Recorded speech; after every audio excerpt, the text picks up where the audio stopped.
Okay, now I would like to invite Mr. Benjamin DeYurre Fals, President of Teaching Anti-Communism in America. He will be telling us about education reform, experiences, and lessons. Thank you. Welcome, Mr. DeYurre. Thank you.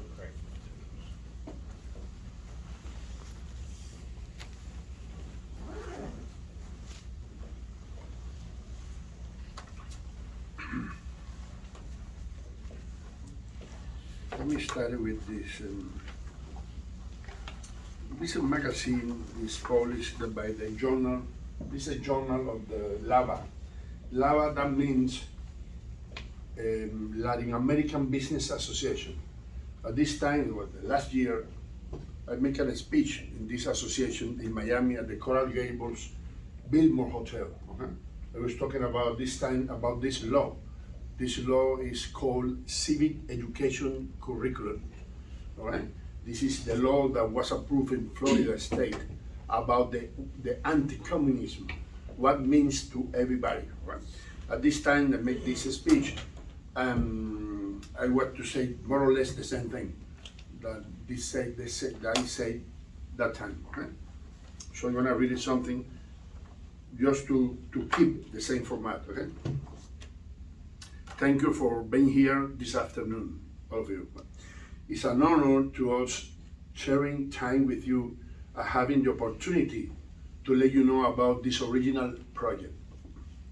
Teaching Anti-communism in American TACA was created in Miami as an answer to many concerns regarding the indoctrination of youth in public school, where teens are graduating with incorrect information about the truth of communist ideology.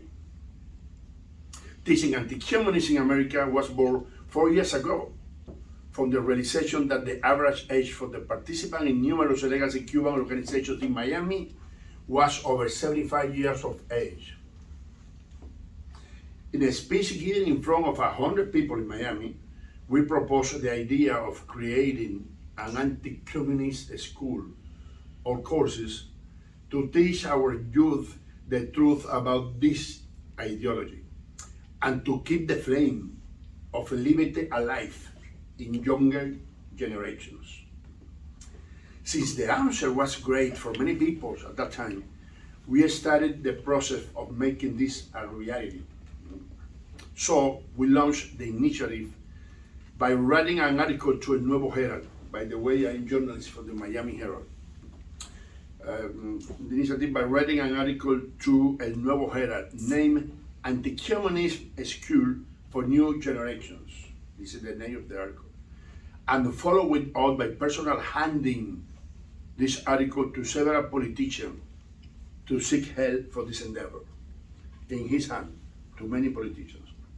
Next, we started the campaign by collecting signatures, participating in many events, radio and TV programs, and writing articles to introduce this initiative to the Florida State Legislature.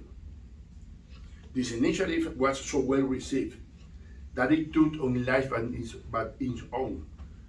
its own. Okay? And before we knew it, there was a bus departing to Tallahassee with over 50 people, including myself, from Miami on March 3, 2021, to support the Civic Education Curriculum Law. This is the name of the law.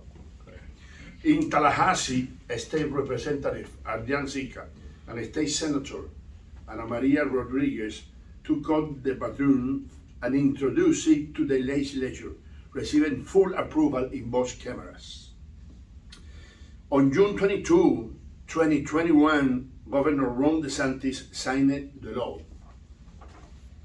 Teaching Anti-communism in America is very proud that our initiative, which was started 4 years ago, finally resulted with the historic approval by the state legislature of the Civic Education Curriculum Law, effective in Florida as of July 1st, 2021. In this way, Florida became the first state in America in having this kind of law.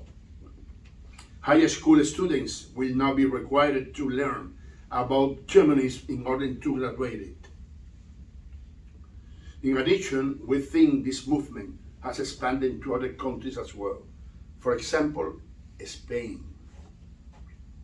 In fact, in March 2020, the president of Vox Party, Santiago Abascal, proposed the idea of creating the Forum of Madrid, okay, to oppose the Foro de Sao Paulo, created by Lula da Silva and Fidel Castro in 1990.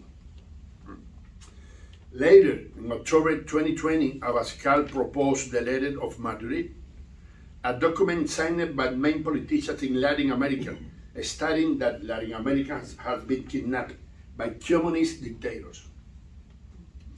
Talking about Spain, I can tell you that on January 13 this year, we were present in Madrid and in an important symposium organized by the Real Academy of Doctors at the International Academy of Social Sciences, Dr. Otto von Feigenberg. In this event, the assistant watched the video narrative of the historical anti-communist education law approved in Florida. In this way, we have introduced the concept of anti-communist education in Madrid. This way, in Madrid. Next, on December 2, 2021, the Congresswoman Maria Elvira Salazar introduced her own project to teach anti-communists in all countries. Finally, on January 25 this year, the Congressman Carlos Jimenez proposed a law to create the position of supervisor in the State Department, who will be in charge of fighting communism in the country and watching all repressive governments in the world. As you see, nobody could think that this project born 4 years ago now has reached these important levels. And our goal is to continue this effort to prepare our students to avoid falling into this trap. Remember what said Antonio Gramsci. Remember, Antonio Gramsci, the Italian communist, the most important philosopher after Karl Marx.